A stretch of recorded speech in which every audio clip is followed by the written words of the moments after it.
Жители самого отдаленного микрорайона Инты до сих пор не могут поверить своим глазам. Дорожную технику на этом участке ждали больше 10 лет. Каждый день здесь проезжают сотни автомобилей и общественный транспорт. Эту дорогу мы планировали еще в прошлом году асфальтировать, но в связи с конкурсными процедурами мы бы фактически имели такую возможность только в начале ноября месяца.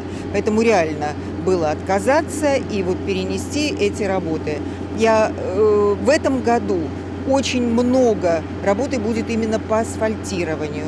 Но компания подходит достаточно серьезно. Привели в порядок асфальтный завод. Он изменился, готовы все инертные материалы. Поэтому я очень надеюсь, что все будет сделано своевременно и качественно.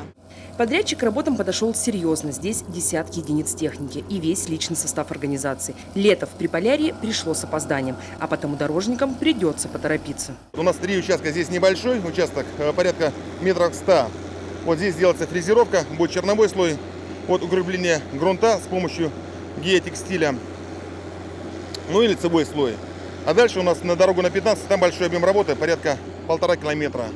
Ну, то же самое, соответственно. А это тот самый асфальтный завод. Его в прямом смысле слова вернули к жизни. В капитальный ремонт основной установки вложен почти 1 000 000 рублей.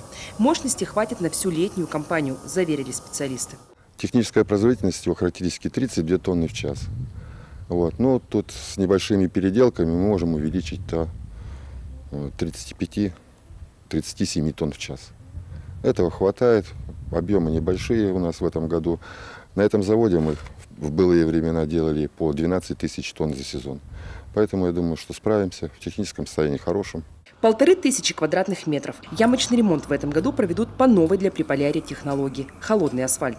Все материалы доставили без задержек. На улицах города дорожники работают чуть больше месяца. Технология как бы новая. Ну вот нашли мы поставщика из Москвы.